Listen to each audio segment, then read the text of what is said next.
Hello ಸ್ನೇಹಿತರೆ, ನಾನು ನಿಮ್ಮ ಮಲ್ಲು ಫುಡ್ ಹಂಟರ್ ಜಸ್ವಿನ್. ಬನ್ನಿ, ಇವತ್ತು ನಾವು ತಯಾರಿಸೋಣ ಫಿಶ್ ನಿರ್ವಾಣ.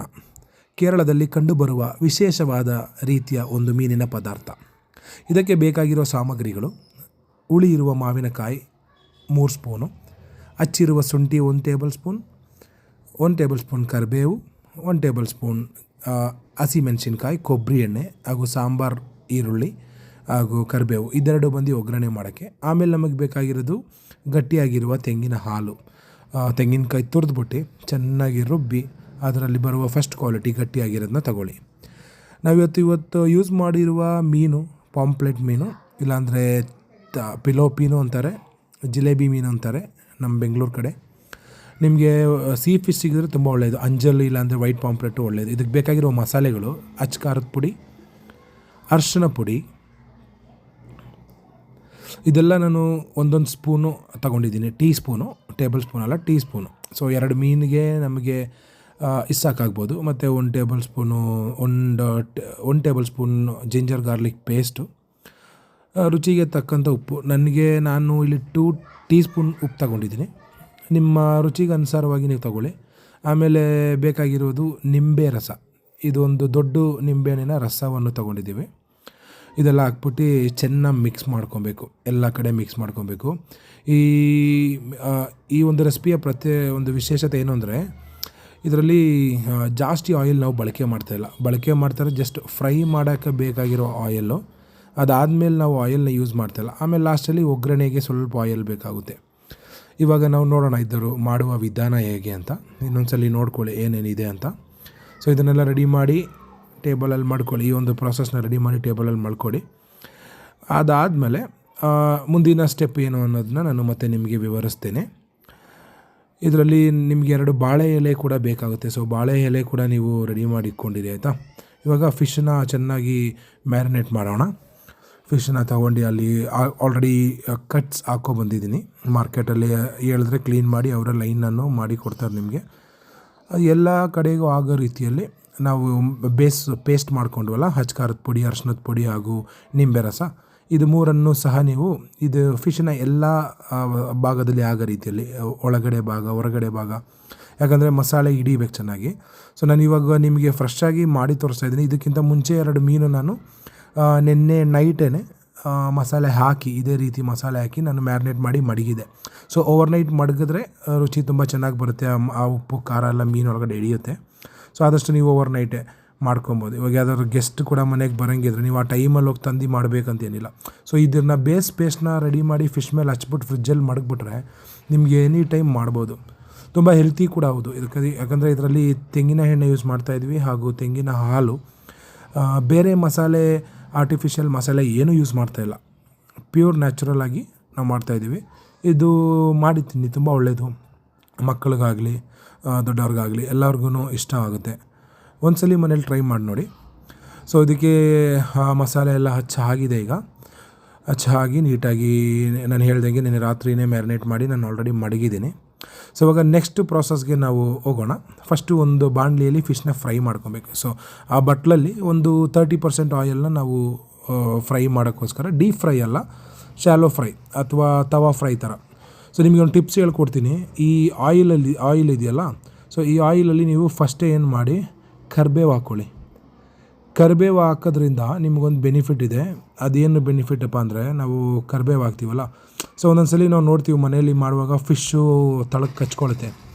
ಸೊ ನೀವು ಈ ಕರಿಬೇವು ಹಾಕಿ ಈ ರೀತಿಯಲ್ಲಿ ನೀವು ಫಿಶ್ನ ಮೇಲಿಟ್ಟಿದ್ರೆ ಸೊ ಯಾವುದೇ ರೀತಿಯಲ್ಲಿ ತಳ ಹಿಡಿಯೋ ಚಾನ್ಸ್ ಇಲ್ಲ. ಸೊ ನಿಮಗೆ ನಾನು ತೋರಿಸ್ತೀನಿ ನೋಡಿ, ಅದು ಫಿಶ್ ತಿರುಗು ಹಾಕುವಾಗ ಒಂದು ಚೂರು ಕೂಡ ಕೆಳಗಡೆ ಹಿಡಿದೆ. ನಾವು ಅನೇಕ ಬಾರಿ ನೋಡಿದ್ದೀವಿ ತಾಯಿಂದಿರು ಮಾಡುವಾಗ ತಳ ಹಿಡ್ಕೊಂಬಿಡುತ್ತೆ. ಪಾಪ ಅವ್ರಿಗೆ ಒಂಥರ ಬೇಜಾರು, ಅಯ್ಯೋ ತಂದಿದ್ದು ವೇಸ್ಟ್ ಆಗೋಯ್ತಾ ಅಂತ ಕೂಡ ಫೀಲಿಂಗ್ ಬಂದ್ಬಿಡುತ್ತೆ. ಬಟ್ ಈ ರೀತಿ ನೀವು ಮಾಡಿ, ಈ ರೀತಿ ಮಾಡಿದ್ರೆ ತಳ ಹಿಡಿಯೋಲ್ಲ. ಇದೊಂದು ಟಿಪ್ಸು ಕೂಡ. ನೀವು ಈ ಮೀನಂತಲ್ಲ, ಯಾವುದೇ ಮೀನು ಮಾಡಬೇಕಂದ್ರೂ, ಇಲ್ಲಾಂದರೆ ಫಿಶ್ಶು ಫ್ರೈ ಮಾಡಬೇಕಾದ್ರೂ ಕೂಡ ಈ ಒಂದು ಟೆಕ್ನಿಕ್ ಯೂಸ್ ಮಾಡಿ. ನಿಮ್ಮ ಫಿಶ್ಶು ತಳ ಹಿಡಿಯೋಲ್ಲ. ನೀಟಾಗಿ ತಿರುಗಿ ಹಾಕುವಾಗ ಒಂಚೂರು ಕಚ್ಕೊಳ್ದು ನೀಟಾಗಿ ಬರುತ್ತೆ ನೋಡಿ. ಇವಾಗ ಒಂದು ಎತ್ತು ಹಾಕಿದ್ದೀನಿ, ಇನ್ನೊಂದು ಹಾಕ್ತಾಯಿದ್ದೀನಿ ನೋಡಿ. ಸ್ವಲ್ಪ ಕೂಡ ಹಿಡಿದಿಲ್ಲ. ಸೊ ಆ ಕರಿಬೇವು ಏನು ಮಾಡುತ್ತೆ, ಆ ತಳ ಹಿಡಿಯೋದು ಒಂದು ಕೋಟಾಗಿ ವರ್ಕ್ ಮಾಡುತ್ತೆ. ಇವಾಗ ನೆಕ್ಸ್ಟ್ ಪ್ರಾಸೆಸ್ ನೋಡಿ. ಮಣ್ಣಿನ ಪಾತ್ರೆ ತೊಗೊಬೇಕು. ಯಾಕಂದರೆ ಸ್ಟೀಲ್ ಆಗಲಿ ಮೆಟಲ್ ಆಗಲಿ ತೊಗೊಂಡ್ರೆ ಸೀದೋಗ್ಬಿಡುತ್ತೆ. ಮಣ್ಣಿನ ಪಾತ್ರೆಯಲ್ಲಿ ತೊಗೊಂಡು ಅದರಲ್ಲಿ 2 ಬಾಳೆ ಎಲೆ ನೀಟಾಗಿ ಕಟ್ ಮಾಡ್ಕೊಂಡು ಅದಕ್ಕೆ ಪಾತ್ರೆ ಮೊತ್ತವಾಗಿ ಕವರ್ ಆಗೋ ರೀತಿಯಲ್ಲಿ ಹಾಕ್ಕೊಳ್ಳಿ. ಸೊ ಫ್ಲೇಮ್ ಆನ್ ಮಾಡಿ, ಫಸ್ಟೇ ಆನ್ ಮಾಡಿ ಲೋ ಫ್ಲೇಮಲ್ಲಿ ಇಕ್ಕಿ.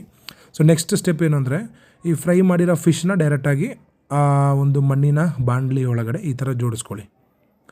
ನೋಡಿ ನೀಟಾಗಿ ಸ್ವಲ್ಪ ನಿಧಾನ, ಯಾಕಂದರೆ ಆಲ್ರೆಡಿ ಅದು ಫಿಶ್ ಬೆಂದಿದೆ. ಸೊ ನೀವು ಜೋರಾಗಿ ಹಾಕಿದ್ರೆ ಒಡೆದೋಗೋ ಚಾನ್ಸ್ ಇದೆ. So very careful. ಇವಾಗ ನೆಕ್ಸ್ಟ್ ಏನು ಅಂದರೆ, ಆ ತೆಂಗಿನ ಹಾಲು ನಾವು ಮಾಡಿದ್ವಲ್ಲ, ಆ ಹಾಲನ್ನ ಅದಕ್ಕೆ ಡೈರೆಕ್ಟಾಗಿ ಉಯ್ದುಬಿಡಿ. ಸೊ ಲೋ ಫ್ಲೇಮಲ್ಲೇ ಇರಲಿ. ಹಾಲು ಉಯ್ದ್ಮೇಲೆ ನೆಕ್ಸ್ಟು ಹಚ್ಚಿರುವ ಹಸಿಮೆಣ್ಸಿನ್ಕಾಯಿ ಡೈರೆಕ್ಟಾಗಿ ಹಾಕಿ. ಅದೇ ರೀತಿ ನೆಕ್ಸ್ಟ್ ನಾವು ಕರಿಬೇವು ಇಕ್ಕಿದ್ವಲ್ಲ, ಸೊ ಶುಂಠಿ, ನೆಕ್ಸ್ಟ್ ಶುಂಠಿಯನ್ನು ಹಾಕಿ. ಶುಂಠಿ ಆದಮೇಲೆ ಹಚ್ಚಿ ಮಡಗಿರುವ ಹುಳಿ ಇರುವ ಮಾವಿನಕಾಯಿ, ಯಾವುದೇ ಮಾವಿನಕಾಯಿ ತೊಗೊಳ್ಳಿ, ಸ್ವಲ್ಪ ಹುಳಿ ಇದ್ದರೆ ಒಳ್ಳೆಯದು. ಹುಳಿ ಇದ್ದರೆ ಆ ಹುಳಿ ರಸ ಎಲ್ಲ ಅದಕ್ಕೆ ಹಿಡಿಯುತ್ತೆ, ಮೀನಿಗೆ ಹಿಡಿಯುತ್ತೆ. ನೆಕ್ಸ್ಟ್ ನಾವು ಹಾಕಬೇಕಾಗಿರೋದು ಕರಿಬೇವು. ಸೊ ಇಷ್ಟೇ, ಇದನ್ನು ಹಿಂಗೆ ಟಾಪಿಂಗ್ ಮಾಡಿ ಬಿಟ್ಬಿಡಿ. ಟಾಪಿಂಗ್ ಮಾಡಿ ಇವಾಗ ನೋಡಿ ಸ್ಲೋ ಫ್ಲೇಮಲ್ಲಿ ಕುದೀತಾ ಇತ್ತು. ಆಲ್ರೆಡಿ ನಿಮಗೆ ಕಾಣಿಸ್ಬೋದು ಸೈಡಲ್ಲಿ ಆಲ್ರೆಡಿ ಕುದೀತಾ ಇದೆ.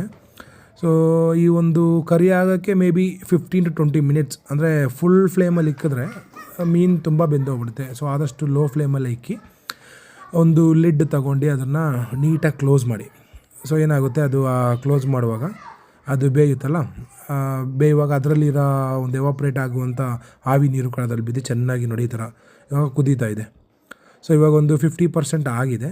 ಸೊ ನೆಕ್ಸ್ಟ್ ಏನು ಮಾಡಬೇಕು, ಅದು ಆಗೋ ಟೈಮಲ್ಲೇ ಒಗ್ಗರಣೆ ಹಾಕ್ಕೊಳ್ಳೋಣ. ಸೊ ಉಳಿದಿರುವ ಎಣ್ಣೆಯಲ್ಲಿ ಇನ್ನೂ ಸ್ವಲ್ಪ ಎಣ್ಣೆ ತಗೊಳ್ಳಿ. ಅದೇ ಬಾಣಲಿಯಲ್ಲಿ ಹಚ್ಚಿ ಮಡಗಿರುವಂಥ ಸಾಂಬಾರು ಈರುಳ್ಳಿ ಇದೆಯಲ್ಲ, ಆ ಸಾಂಬಾರು ಈರುಳ್ಳಿಯನ್ನು ಇವಾಗ ಇದಕ್ಕೆ ಆ್ಯಡ್ ಮಾಡೋಣ. ಸೊ ಅದನ್ನು ಚೆನ್ನಾಗಿ ಫ್ರೈ ಮಾಡಬೇಕು. ಓಕೆನಾ? ಅದೊಂದು ಸ್ವಲ್ಪ ಬಾಡಿದ ಮೇಲೆ ಕರಿಬೇವು ನಾವು ಸ್ವಲ್ಪ ಇದಕ್ಕೋಸ್ಕರ ಇಕ್ಕಿದ್ದೇವೆ, ಮತ್ತು ಕರಿಬೇವನ್ನು ಕೂಡ ಇದಕ್ಕೆ ಹಾಕಿ ಎರಡನ್ನು ಕೂಡ ಸ್ಯಾಲೋ ಫ್ರೈ ಮಾಡಿ. ಸ್ಯಾಲೋ ಫ್ರೈ ಮಾಡಿ ಅದೊಂದು ಗೋಲ್ಡನ್ ಬ್ರೌನ್ ಆಗುವ ಗಂಟ ಅದನ್ನು ಸ್ಯಾಲೋ ಫ್ರೈ ಮಾಡಿ. ಓಕೆನಾ? ಈ ಸ್ಯಾಲೋ ಫ್ರೈ ಆದಮೇಲೆ, ಸೊ ಇವಾಗ ಆಲ್ರೆಡಿ ನಾವು ಈ ಕಡೆ ಫಿಶ್ದು ಆ ಒಂದು ಮಣ್ಣಿನ ಪಾತ್ರೆಯಲ್ಲಿ ಮಡಗಿದ್ದೀವಲ್ಲ, ಸೊ ಅದು ಇನ್ ರಿಮೈನಿಂಗ್ ಕುಕ್ ಆಲ್ರೆಡಿ ಆಗಿರುತ್ತೆ. ಫಿಶ್ ಆಲ್ರೆಡಿ ಕುಕ್ ಆಗಿದೆ. ಆ ಮಾವಿನಕಾಯಿ ಬೇಯಬೇಕಲ್ಲ, ಆ ಒಂದು ಸಮಯ ಮಾತ್ರನೇ. ಸೊ ಆ ಒಂದು ಮಾವಿನಕಾಯಿ ಬೇಯೋ ಸಮಯದಲ್ಲಿ ನಮ್ಮ ಈ ಒಗ್ಗರಣೆ ರೆಡಿ ಆಗಿರುತ್ತೆ. ಸೊ ಫಸ್ಟ್ ಇದಾದಮೇಲೆ ಆ ಒಗ್ಗರಣೆ ನಾವು ಇವಾಗ ತಗೊಂಡು ಗೋಲ್ಡನ್ ಫ್ರೈ ಆಯಿತು ನೋಡಿ. ಈ ಗೋಲ್ಡನ್ ಫ್ರೈ ಆಗಿರೋ ಒಗ್ಗರಣೆಯನ್ನು ಆ ಫಿಶ್ಶು ಬೇಯ್ತಾ ಇದೆಯಲ್ಲ ಅದ್ರ ಮೇಲೆ ಟಾಪಿಂಗ್ ಮಾಡಿ. So that's it. ಇಷ್ಟೇ ನಮ್ಮ ಈ ಒಂದು ಪದಾರ್ಥದ ಈ ಒಂದು ರೆಸಿಪಿಯ ಮೇಯ್ನು. ಸೊ ಈ ಒಗ್ಗರಣೆ ಕೂಡ ಕೊಬ್ಬರಿ ಎಣ್ಣೆಲೆ ಆಗಿರೋದ್ರಿಂದ ಆ ಒಂದು ಕೊಬ್ಬರಿ ಎಣ್ಣೆ ಫ್ಲೇವರು ತುಂಬ ಹೆಲ್ತಿ, ಹಾಗೂ ಆ ಒಂದು ಫ್ಲೇವರ್ ಘಮ ಅನ್ನೋದು ತುಂಬ ಚೆನ್ನಾಗಿರುತ್ತೆ. ಒಂದ್ಸಲ ಆದರೂ ಟ್ರೈ ಮಾಡಿ. ಟ್ರೈ ಮಾಡಿಬಿಟ್ಟು ನೀವು ಕಮೆಂಟಲ್ಲಿ ಹೇಳಿ. ಇದೇನೋ ಡೌಟ್ ಇದ್ದರೆ ಕಮೆಂಟಲ್ಲಿ ತಿಳಿಸಿ, ನಾನು ಖಂಡಿತವಾಗ್ಲೂ ನಿಮಗೆ ಎಕ್ಸ್ಪ್ಲೈನ್ ಮಾಡ್ತೀನಿ. ತಿನ್ನಿ, ಮಜಾ ಮಾಡಿ, ಆರೋಗ್ಯಕರವಾದ ಆಹಾರದ ಕಡೆ ನಮ್ಮ ನಡತೆ.